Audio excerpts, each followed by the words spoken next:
She's an external examiner to Olabisi Onabanjo University, among others. And currently, she's the Dean of the Faculty of Education of Obafemi Awolowo University, Ile-Ife. I hereby present to you Professor THEODORA BELLO to present our inaugural lecture. Thank you.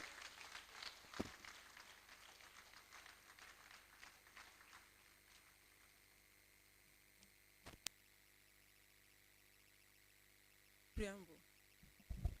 Mr. Vice Chancellor, sir, Principal Officers of the University, Royal and Spiritual Fathers, distinguished personalities, members of the university community, visitors here present, ladies and gentlemen. It is my pleasure to welcome you to today's inaugural lecture. I am grateful to God Almighty for giving me the grace and the privilege to stand before you today. I came to this university with the hope of studying computer science. However, God has his plans that were not exactly mine, because after writing JAMB for the third time, with my grades narrowly missing the cutoff points, it was decided that I be admitted to study physics with the hope of changing to my preferred course of computer science the following year. When the time to effect the change eventually came, the head of the Department of Physics refused to release me because I was the only lady in physics department and in the physics option, and one of the students with the highest CGPA. I accepted my fate not knowing it was God's original design for my life and continued with physics course. After graduation, my friends and colleagues were looking for jobs and getting jobs in some juicy workplaces, including oil companies. They also encouraged me to seek out some of those opportunities, but I declined.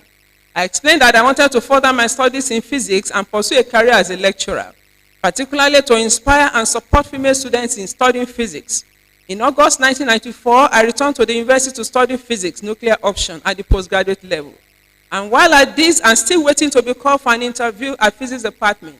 A friend came to me to call me that my attention was needed at the Institute of Education, where the then director, Professor O.J. Ehindero, was looking for someone to teach the physics component of the course, Mathematics Grade Science. I was engaged at the institute to assist with the taking the course. This continued until the 26th of April, 1995, when I was officially interviewed for the job at the institute. Simultaneously, I received an invitation letter from the physics department for an interview scheduled for 27th of April, 1995. I did not attend the interview. I soon settled down as a lecturer in education, and with this came the need to be grounded in my trade. I therefore decided to go for further studies in education. I took a postgraduate study in physics curriculum development and then returned to physics eventually for my doctoral degree. This lecture is the 385th inaugural lecture in this university. The 15th in the Faculty of Education since its inception in 1967. The 4th in the Institute of Education and the 2nd of such in Mathematics and Grade Science. Following the first one delivered by the late Professor Francisca Olu-Aladejana in May 2015. The title of this 385th inaugural lecture is Journey Through the World of Physics, the Contents, the Curriculum, and the Pedagogy. Introduction.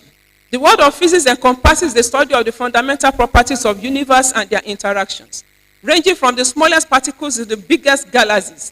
These are all parts of the broad and complex field of physics. A peek into its intriguing spheres is provided here.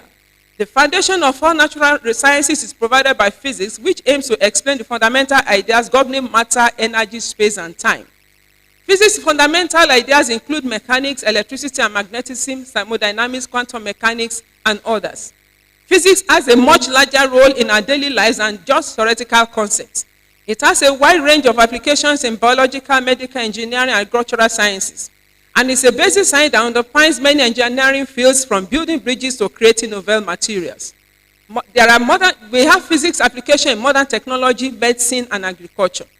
Figure 1 shows a handful of the main topics in the enormous field of physics. The field keeps evolving through continuous investigation, testing, and theoretical advances, thus deepening our understanding of the natural world and paving the way for technological breakthroughs that have a significant impact on society. All areas of physics are taught at the senior secondary school level, which is the first stage of taking physics as a subject. This level provides the groundwork for grasping the concepts and contents of physics that are necessary to develop a deeper understanding of physics at a higher level. During my undergraduate studies, I was exposed to different areas and aspects of physics, ranging from mathematical physics to quantum mechanics. This is shown by figure 2. Understanding all these areas of physics gave me the foundation for studying physics at the postgraduate level, first in nuclear physics and later in atmospheric physics. Approaches to selection of physics contents at the secondary school level.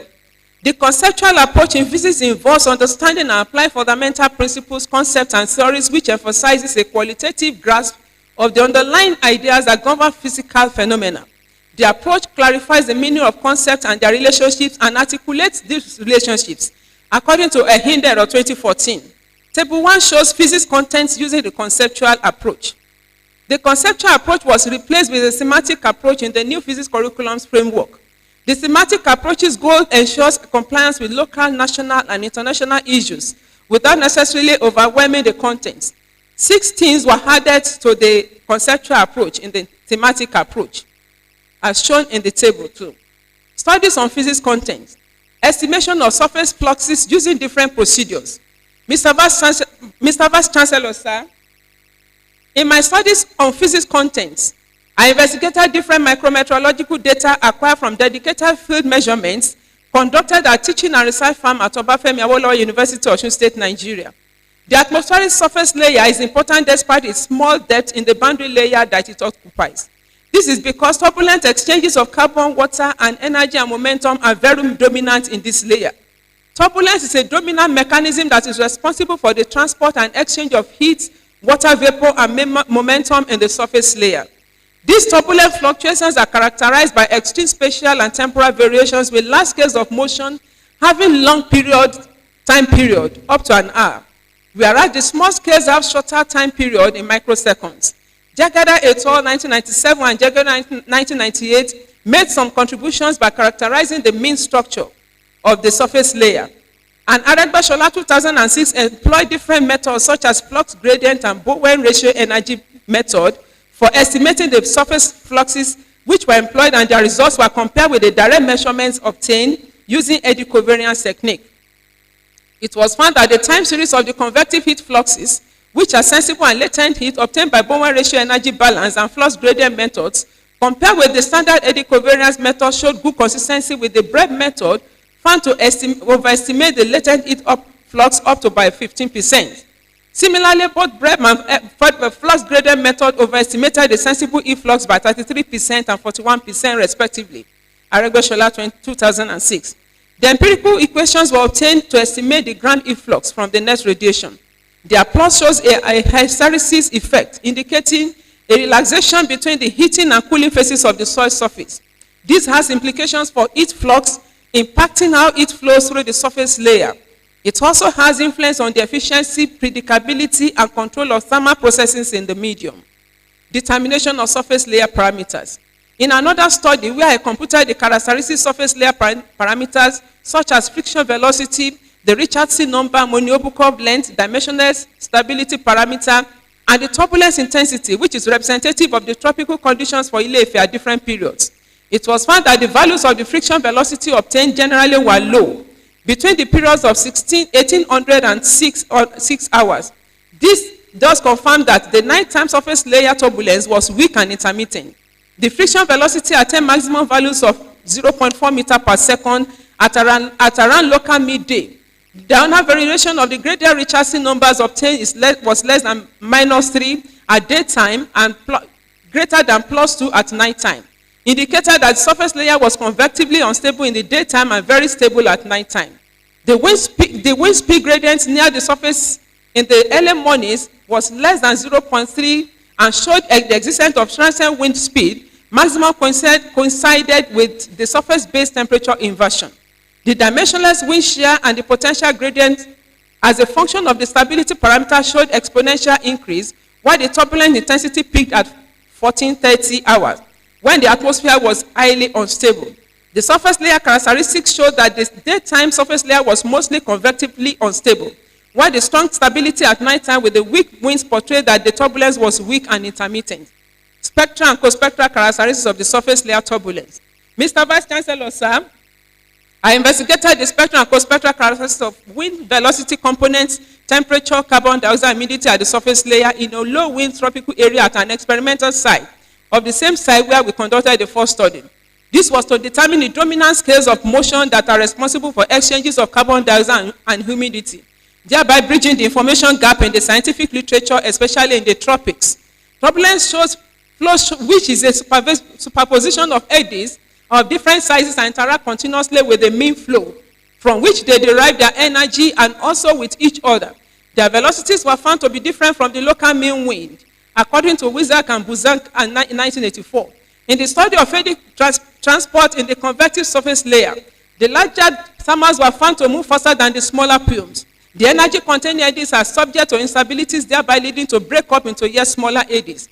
To understand the conversion of the mean kinetic energy into turbulent kinetic energy, in the larger scale eddies, through the distribution of this energy from larger eddies to smaller ones, and in an eddy cascade process, and its ultimate conversion to heat by viscosity, it is important to isolate the different scales of turbulent motion and to separately observe their characteristics. Estimating the Fourier spectra and co-spectra of the surface layer turbulence parameters was a convenient way of isolating the different scales of the turbulent eddies. The characteristics of stationary and transient eddies in the surface layer have been investigated by many authors.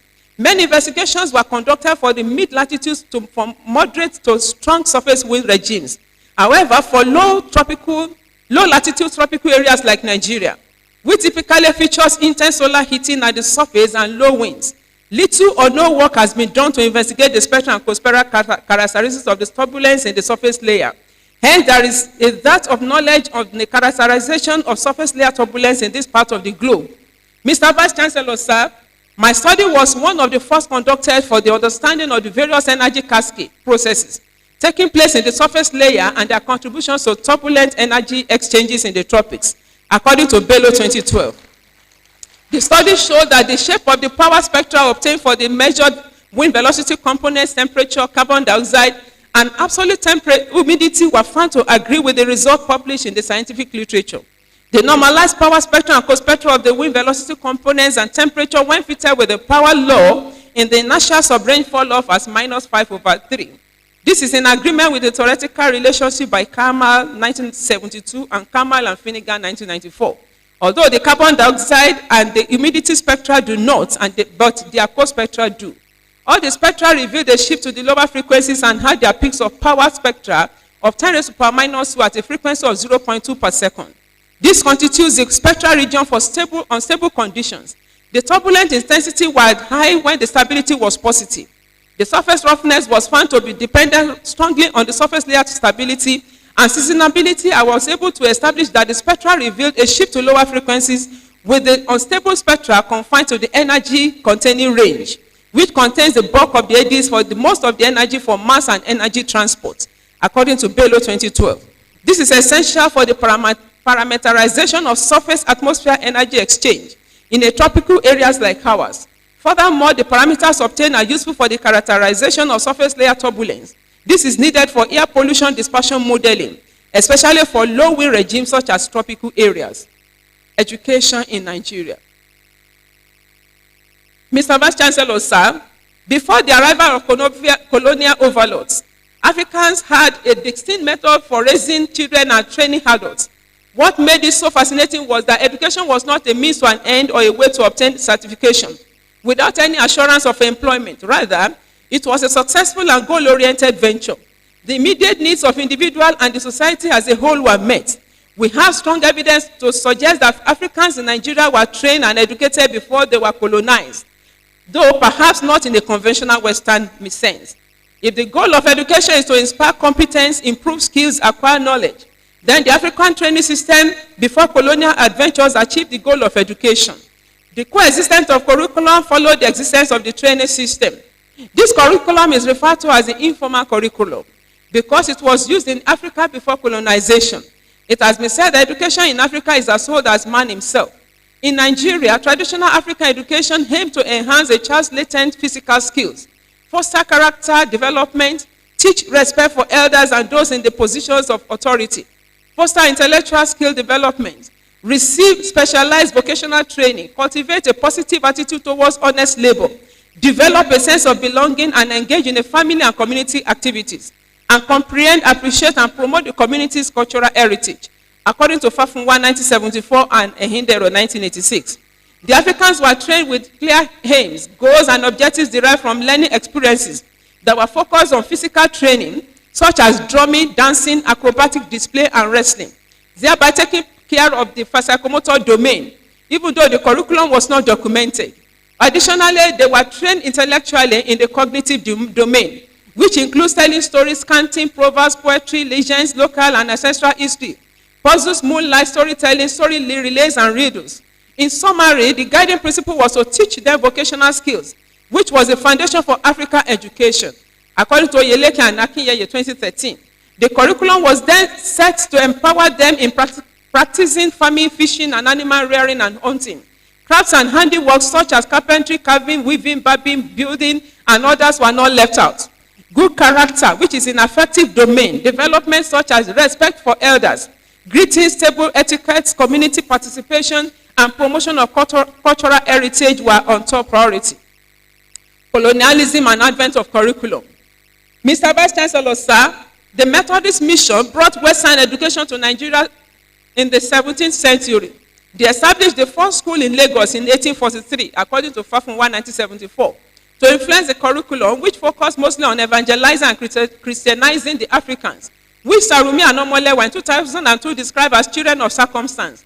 It was realized that proper evangelization of Africans will require basic knowledge of literacy, through reading and writing to enable them read the Bibles and have a little conversation with the missionaries, as well as training interpreters among them.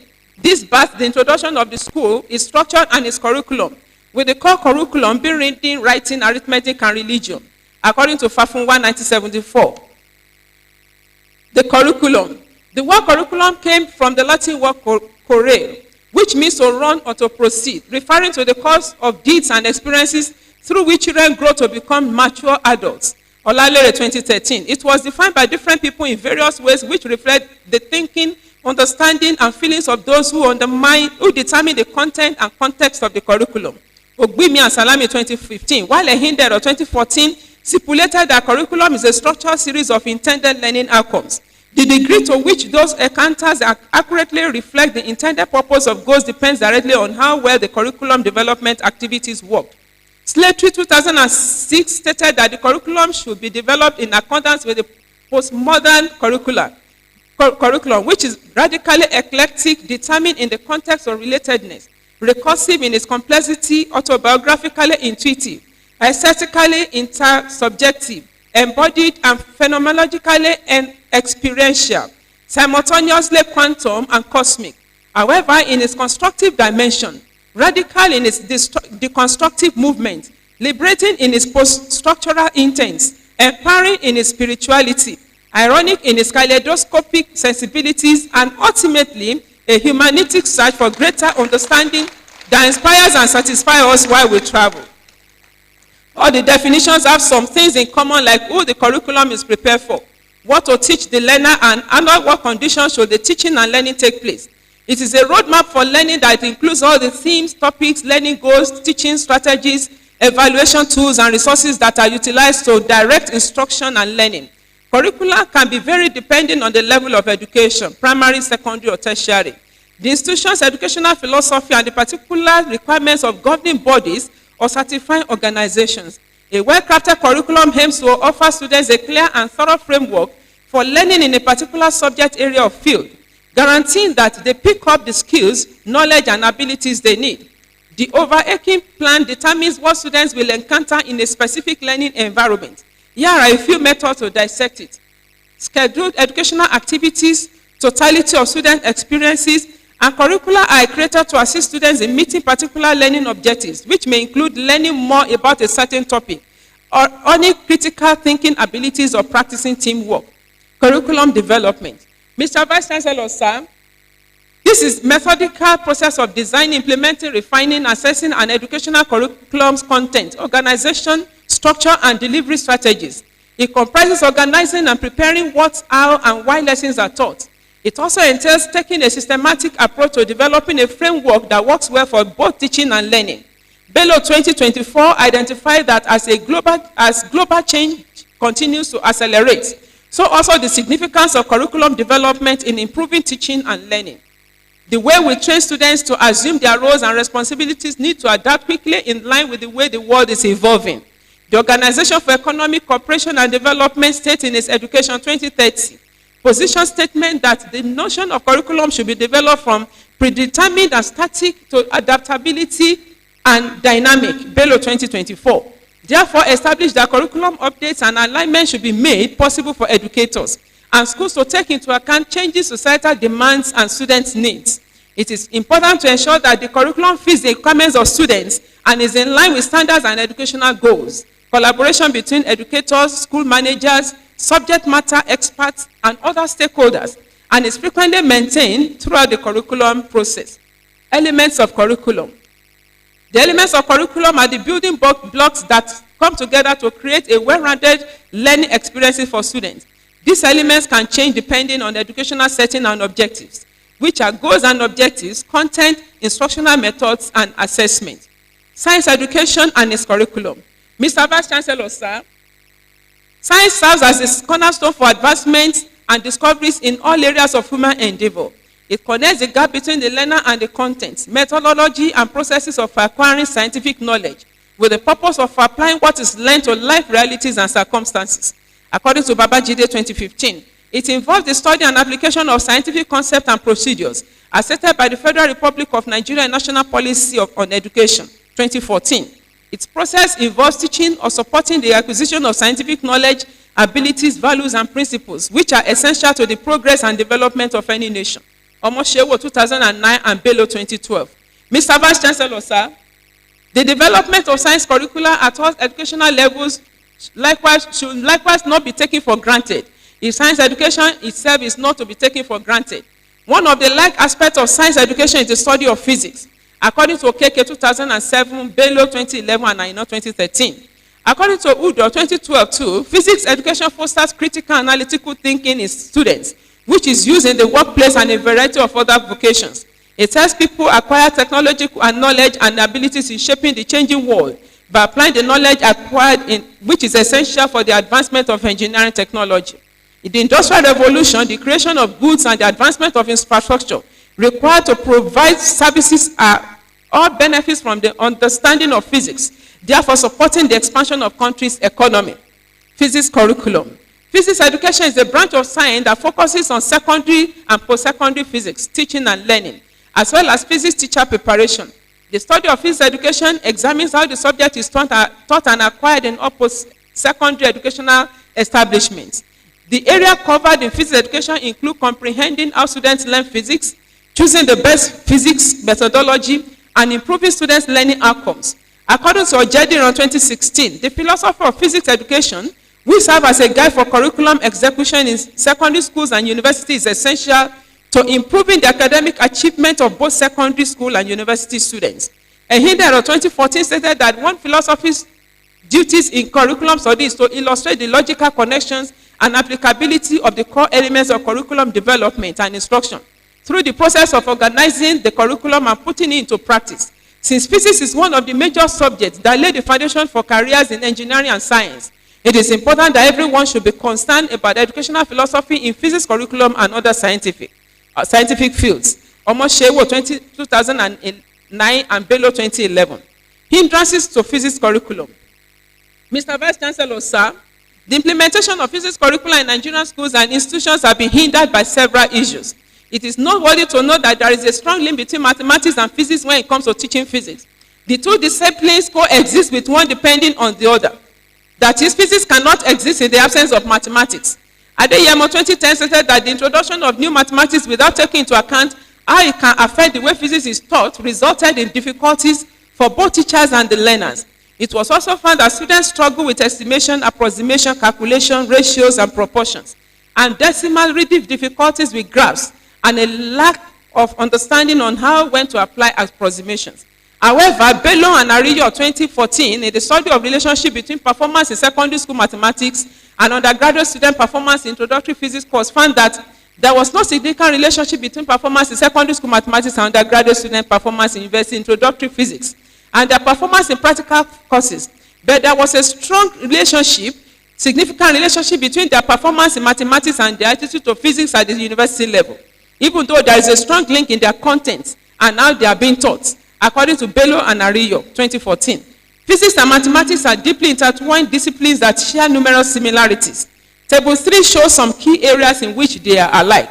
In summary, physics uses mathematics, language, and instruments to explain and describe the natural world, whereas mathematics supplies a language and instrument for exact and abstract thinking.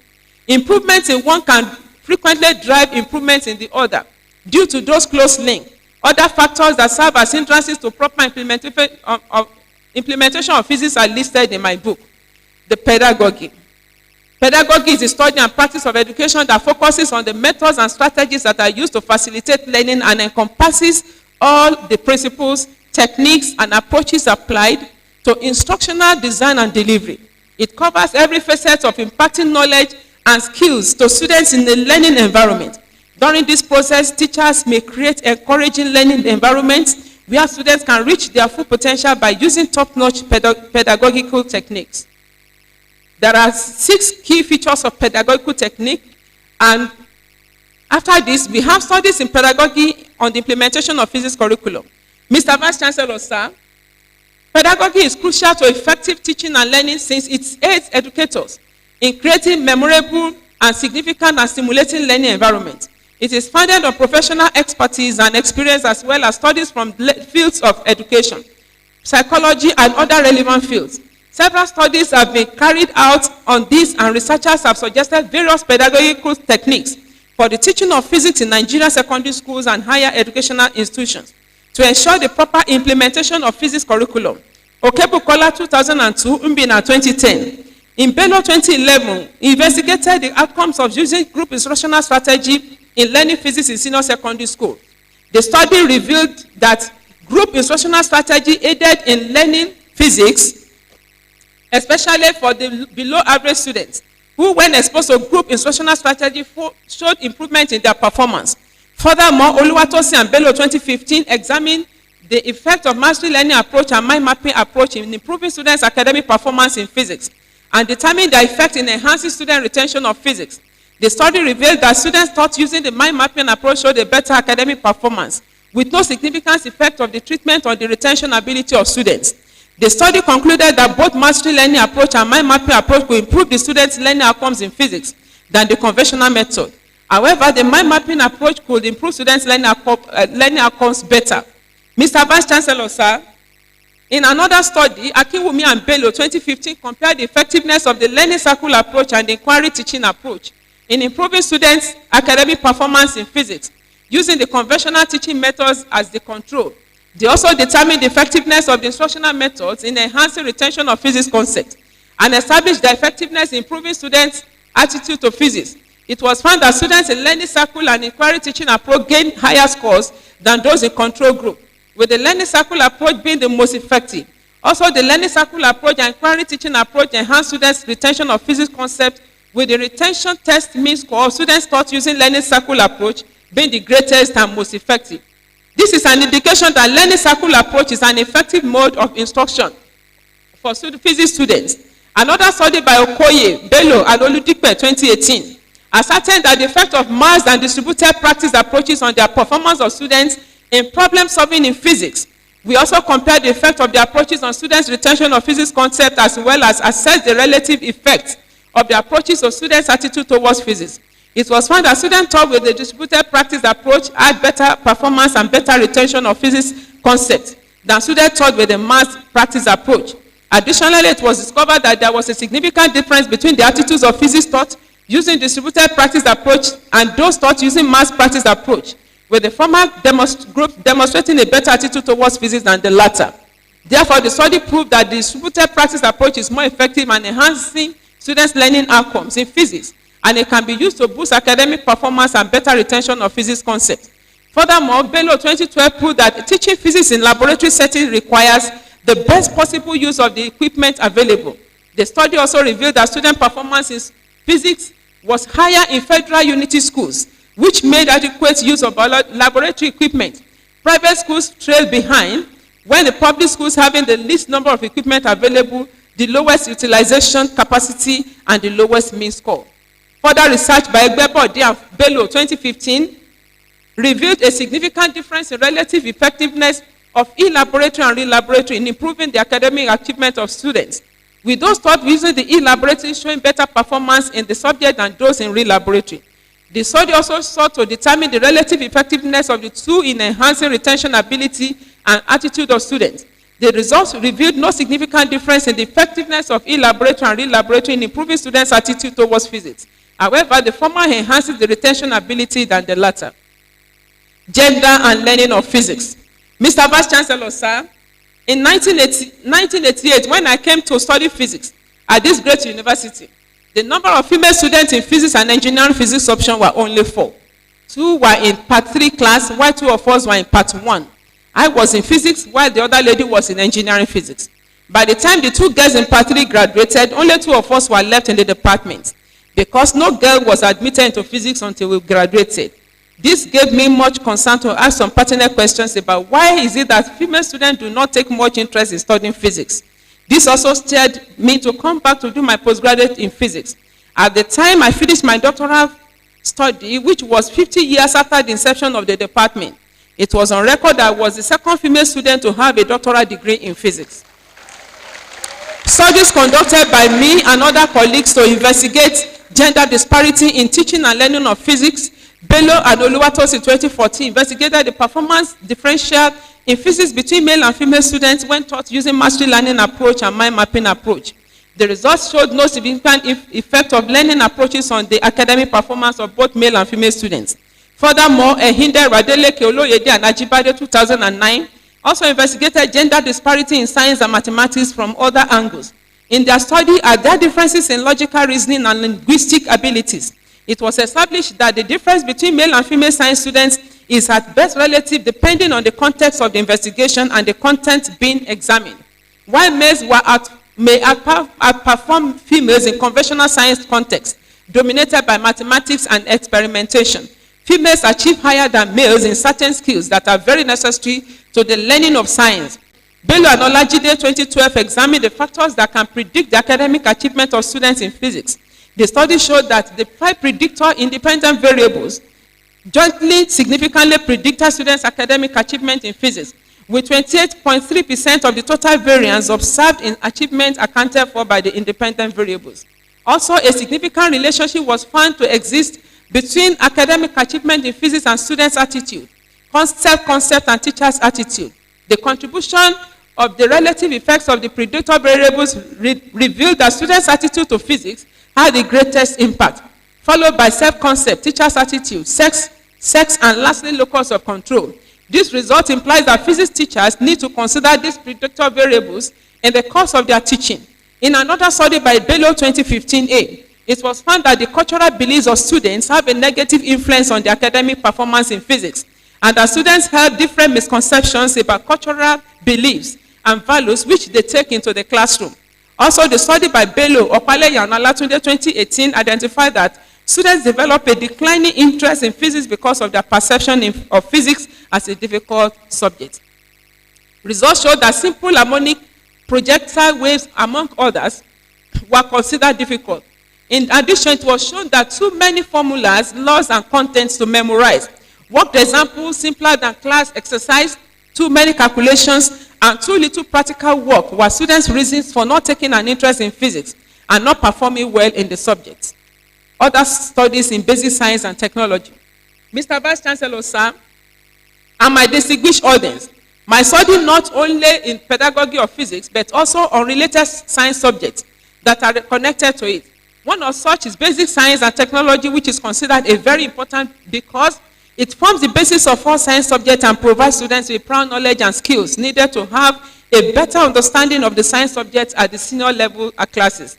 Animola and Bello 2019 worked on the effectiveness of mastery learning and peer-to-peer learning strategies on student performance in basic science and the effectiveness of strategies in enhancing the retention of basic science concepts. The study revealed that students exposed to the peer-to-peer learning strategy gained higher scores than those in mastery learning strategy. Also, it showed that peer-to-peer learning strategy and mastery learning strategy enhanced student retention of basic science concepts, with the retention mean score of students taught using peer-to-peer being the greatest. He concluded that peer-to-peer produced significantly better performance and retention of basic science by students than mastery learning strategies. In the same vein, Ajewole and Bello in 2022, in their study of the effect of theme-based instructional strategy on junior secondary school students' academic achievement in basic science, found no significant interaction effects of theme-based instructional strategy on junior secondary school students' academic achievement in basic science, and concluded that theme-based instructional strategy as an activity-based method could be used to improve students' academic achievement in junior secondary school if properly monitored. Also, Ajala, Bello, and Animola 2023, in their study of classroom interaction levels and students' attitude towards basic science in junior secondary schools, showed that 38.89% of the schools in the area had low classroom interaction, 55.50% had moderate classroom interaction, and 5.56% had higher classroom interaction. The results also revealed that there was an influence of classroom interaction on student attitude towards basic science, and concluded that classroom interaction level in basic science classroom in junior secondary schools was an average influencing students' attitude towards basic science. In another study, Animal and Bello 2024 investigated the effects of 5E cyclic and mental molders instructional strategies on junior secondary school students' academic performance and self-efficacy in basic science. The study revealed a significant effect of treatment on the academic performance of students taught with 5E cyclic model and the mental model instructional strategies and teacher expository method, with the students taught using the 5E cyclic model and mental model showing better performance than teacher expository. Also a significant effect of treatment was found in the self-efficacy of students taught with the 5E cyclic model and the mental model, with students from both techniques performing better than teacher expository. The study concluded that 5E cyclic model and mental model instructional strategies improved the academic performance and self-efficacy of students in basic science. Further studies conducted by Famakinwa and Bello 2015 using generative instructional strategy and predict, observe, explain instructional strategy on the basic science practical skills of science of students and comparing the effect of the strategies on their practical skills. The study revealed no significant effect of GIS on student basic science practical skills, while the predict, observe, and explain instructional strategies showed a significant effect. Furthermore, there was a significant difference in the effects of generative and POE instructional strategies on student basic science practical skills in favor of the POE instructional strategy, compared with that of the GIS. The study concluded that the POE instructional strategy was a more effective means of enhancing science practical skills of students. Curriculum innovation and the future of work. Mr. Vice Chancellor, sir, my distinguished audience, in any society, curriculum changes are unavoidable. These modifications are necessary because there is no such thing as ideal curriculum.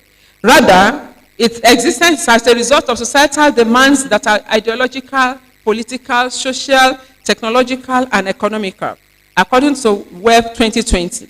In general, curriculum innovation must be forward-thinking, responsive to the needs of the society and workforce, and grounded in the principle of critical thinking, communication, collaboration, and adaptability skills applicable across various job roles. In developed countries, universities in their countries are preparing graduates for success in the current workforce, which also includes those at the secondary school level. Furthermore, it was found that the pandemic caused educational institutions and teachers to adopt technology and remote learning tools at a faster rate. Bello 2024, in the study of the changing future of work and its application in curriculum innovation, established that the future of work is continually evolving due to the many factors, among which are technological advancements, demographic shifts, globalization, and socio-economic changes. Understanding these shifts is crucial for individuals, businesses, and policymakers to navigate the changing landscape effectively. This requires a proactive approach to skill development, organizational agility, inclusive and sustainable work environments, which have profound implications for curriculum innovation, and therefore recommended that educational institutions should strive to prepare students for the evolving demands of the workforce. Bello 2024 emphasized that although the future of work is undergoing significant transformation, which has implications on education as shown in Figure 10, there is a need to review the curricula along this line. Other contributions to research and practice. Mr. Vice Chancellor, sir, and my distinguished audience, My contributions are not limited to research alone, but to other services within and outside the university. I joined the service of the university on the 26th of April 1995 as a graduate assistant, and I've grown through the rank and file to become a professor in 2015. I have made significant contributions in the area of mentoring of staff and students and capacity building through training on different topical issues at different fora. I do not only teach at undergraduate and postgraduate levels, but I've also successfully supervised more than 120 undergraduate projects, 35 master's theses and projects, as well as 3 doctoral theses and 2 ongoing. In addition, Mr. Vice Chancellor, I have assisted in assessing colleagues to the rank of professor and reader at different universities, and have served as external examiners. I've served as member of editorial board for various local and national publications. I'm a member of different national and international professional bodies. I've participated and presented papers at various conferences, workshops, seminars organized in the field of physics and science education. This has taken me across to different countries in Africa, Europe, and America. I've also participated in research activities that earned my group grants, part of which I use for my doctoral degree. I've served as resource person and consultant in different programs. Examples, the development of a mobile application for secondary school, which was sponsored by the United States of America Embassy in Nigeria.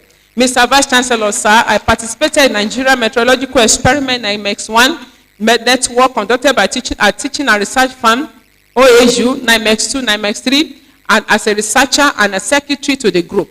I was principal supervisor at a national survey on measurement and evaluation on baseline and end life project for Compass. I was a resource person for Millennium Development Goal, and I was also a trainer for teachers in capacity building and program and improvement skills at the southwestern region of Nigeria. I have served as resource person for African Regional Center for Space and Science Technology in English on training in space science education for secondary school students.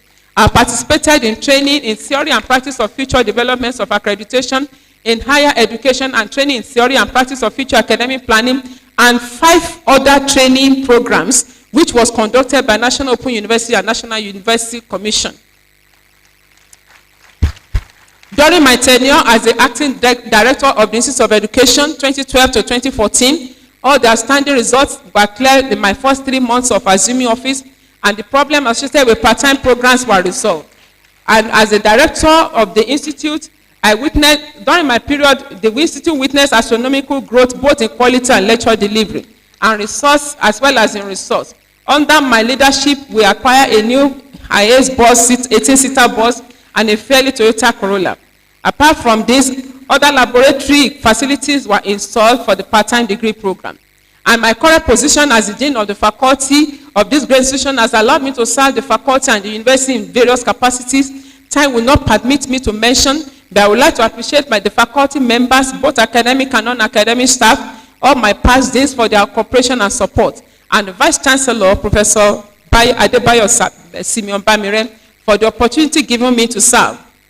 Conclusion. Mr. Vice Chancellor, sir, and my distinguished audience, for almost 3 decades now, I have been deeply involved in researching and teaching of sciences with physics as a subject and by extension integrated science. I researched into the contents showing different areas of physics at different levels.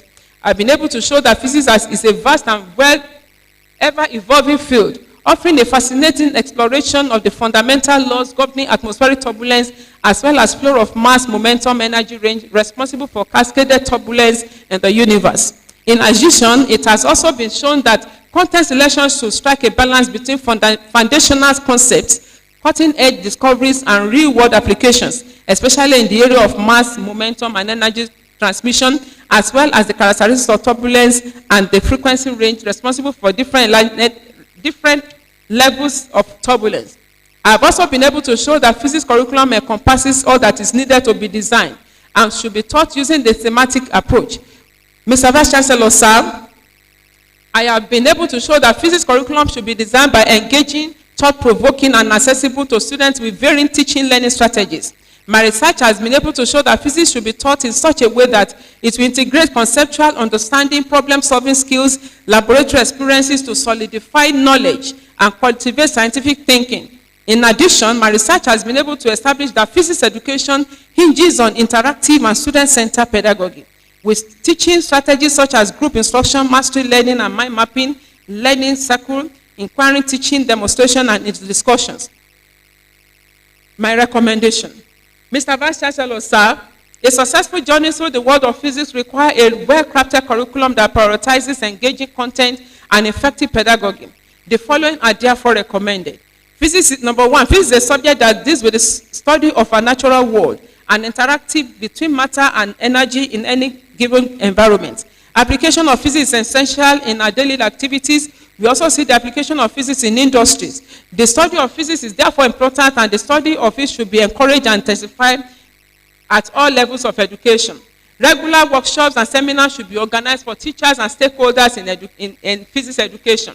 Lecturers should deploy different teaching methods that are appropriate to effectively teach the content that in physics, especially those that require certain methods. The government, through the Ministry of Education at federal and state level, should provide appropriate teaching tools and in laboratories that teachers will use to effectively deploy and carry out teaching strategies. There should be proper channels to disseminate physics education research findings for proper utilization of optimal uptake. Regular review of curriculum, which is an essential process for ensuring that educational institutions prepare students for the ever-changing world of work by keeping curricula up to date and aligning with the needs of the society and workplace. Professional training should be made compulsory for all science teachers on 21st century teaching skills to keep them abreast of innovation in the field of science. The curriculum planners and developers should consider adopting a bottom-up approach where teachers and learners are involved in the process of curriculum development and review, since they are the implementers and end users of the curriculum. Using appropriate methods to teach basic science and technology at primary and junior secondary school levels to spark curiosity in the pupils and students, as well as to enhance their interest in science. And finally, constant research in the field of physics is important, and research outputs should be transmitted to engineers and industries so that they can be translated into goods and services that will make life better for us all. Acknowledgements. Mr. Vice Chancellor, sir, permit me to quickly appreciate all those too numerous to mention that God has used to position me and to be my helper in life and in my career. I ascribe all adoration to the Most High God, the Alpha and the Omega of my life, the beginning and the end. The Lord who made it possible for me to stand before you all today. To him be all the glory, adoration, and majesty. I appreciate the Mr. Vice Chancellor, Professor A.S. Bamire, and all the principal officers, the provost of health sciences and postgraduate college, and all the deans of the faculties. Thank you all. I'm grateful to my parents, late Mr. Benjamin Akinola Ikotun, and today my mother is here, Mrs. Mary Olaitenkot. Mama, stand up. That is my mother, who brought me into this world and labored to see me through my educational journey. Although my father died when I was writing the JAMB exam that brought me to this citadel of learning in March 1987. The foundation he laid in my academic career was the propeller that kept me on to where I am today. I also appreciate the roles of the following people who are also gone to the great beyond, but their effort to see me successful in life cannot be quantified. They are late Dr. Mrs. Olutoyin Odushola Dibu Ojerinde, who supervised my master's in education project, and she taught me how to conduct research in education. I will never forget her. Late Professors O.O. Odudu and J.B. Olomo, who were always on my neck to see to it that I graduated with good grades during my undergraduate studies. Late Mr. J.O.S. Babayomi, who though was a technical staff in electrical electronics department, but was always encouraging me like a father. Physics department shared a building with electrical electronics department. Late Professor Patricia Doherty, former director Institute of Science and Technology, Science and Tech in MIT, who believed in me and facilitated my sponsorship to International Center for Theoretical Physics for a short course on GNSS. Late Chief Mrs. Felicia Bello, my mother-in-law, who was always advising me on what to do to improve myself to be successful. And late Right Reverend J.O.K. Olowokure, Baba died in May. Professor is here, the twin brother is here today to represent the two of them. And also late Right Reverend Folisho Taiwo, who were there praying for me during my difficult times. I also appreciate my MPhil and PhD supervisor, in person of Professor O. Jegede. Professor Jegede is here of Physics Department for his constant support, guidance, and constructive criticism, which led to the successful completion of my doctoral program. I also appreciate Professor H.B. Olaniyi, my MSc thesis supervisor, Dr. M. Ayola, and all atmosphere research group from OAU, UI, FUTA, and Beirut University in Germany. The Uppsala University, Sweden, who gave the grant towards the NIMEX project, and other staff of Physics Department for being there for me. I appreciate all the past deans of the Faculty of Education, in particular Professor Kayode Alao, Professor P. Ojegede, Professor Emi Adeleke, Professor B. Akpokwola, Professor B. Omotesho, and Professor O. J. Ehindero, who was the director that brought me in and later dean of the faculty. Professor Ago was the dean when I came into this university. My vice dean, Professor Adebowale, my faculty secretary, Mrs. Makonjiola, and all the heads of department for their support at all times. All academic and non-academic staff and students of faculty, especially staff at the dean's office, you are highly appreciated. The director of the Institute of Education, Professor Ajayi, all the professors and colleagues, and all my associates, you are all welcome, and I thank you for your support at all times. All my research team in the institute, Professor Adelodun, Professor Agbola, Dr. Olajide, Dr. Animola, Dr. Oluyemi Ojo, Adebayo Famakinwa, Newton Ajewole, Oyagbile, Festus Ajala, Alabi Bamidele, Okpemipo Okweloye, and all my postgraduate students, too numerous to mention. Your contributions are appreciated. I appreciate my colleagues from the First Technical University Ibadan, Osun State University Osogbo, and also my OWSD members, OAU chapter. I acknowledge the support of my spiritual family, all members of Cedar Generation Gospel Outreach, Pastor Professor Ayobami and Pastor Professor Ms. Olushola Salami, Pastor Professor and Mrs. Awotoye, all the Senate members, all my fathers in the Lord, Most Reverend Emi Akinyemi. He wanted to be here today, but he couldn't be here. The Right Reverend Dr. Williams and Engineer Mr. Alade Kugbe, they too also wanted to be here today, but it was pronounced Archbishop yesterday. He's still in Abuja. The Right Reverend Dr. Ewabiolo and Dr. Mrs. Oluyamon, all my bishops who are present, and also all the people that came to represent them. And people who were praying for me during my trial times, I have very Reverend Mrs. Akintunde Fademi, Professor Tio Olowokure. Baba Olowokure is here. Professor Olowokure, please, where are you, sir? Baba is here today. Baba will be 95 in a month's time. You are all appreciated. The family of God at St. Mary's Anglican Church, I appreciate you. The Diocese of Ilesha, Ijesha North Diocese, and Old Ilesha Anglican Diocese. Your contribution is highly appreciated. The Student Christian Movement of Nigeria, OAU Alumni Branch, the Christian Progressive Society of Nigeria, St. Matthew's Cathedral, and the Dean of the Cathedral, Venerable Mrs. Zedby Taimoson. My sons and daughters in faith, I appreciate you all. I appreciate the support of my love and the love of my alma mater, Obande Grammar School, Ijebu-Jesha. Physics and Engineering Physics Association, PEPSA 1992 set, and the Nigerian Legion. Nigerian Legion are here. To all my friends who organized this inaugural and review my submissions, Professor K.A. Taiwo, who is also my mentor, and Professor Tokwe Esan and others, all those working behind the scene to see the success of this inaugural, I say a big thank you and I appreciate you greatly. I acknowledge the unwavering love of my in-laws at all times. They've sent messages to me, to my siblings, the Adeyemins, Daisis, Awoleyes, Paul Ikotu and children, the Ayuades, the Oguntoyes, the Ogundares, Barrister Idowu Ikotu and family, all my cousins, all my stepbrothers and sisters, the Olashore dynasty and the entire Ikotun's family. You are all appreciated. Finally, I appreciate my jewel of inestimable value and my daughter, Emerald, Ogena Obeha, Eri Oluwa, Jesu Seyi Fumi, Oluwa Wemimo Bello. You are a special gift from God. Your future shall be bright and glorious. And to my best friend, my support, my loving, caring listener, encourager, advisor, and better half, Mr. Richard Bello, thank you for your love and for helping me to cope in the midst of hectic period of my work. I thank you all, my audience, far and near. You are highly appreciated. Thank you all for listening. And now unto him who is able to do all things, I give all the glory, honor, adoration, majesty, and power forever and ever in Jesus' name.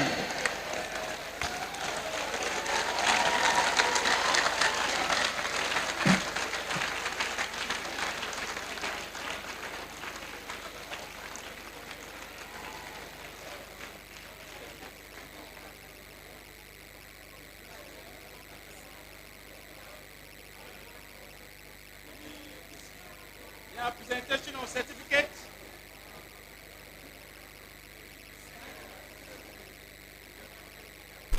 Yeah, thank you very much. Congratulations once again. Obafemi Awolowo University, Ile-Ife. Certificate of presentation of inaugural lecture. This satisfies that THEODORA OLUFUNKE BELLO, a professor of science education physics in Institute of Education, Faculty of Education, Obafemi Awolowo University, Ile-Ife, Nigeria, delivered the 385th inaugural lecture titled Journey Through the World of Physics, the Content, the Curriculum, and the Pedagogy on August 13, 2024. Congratulations once again.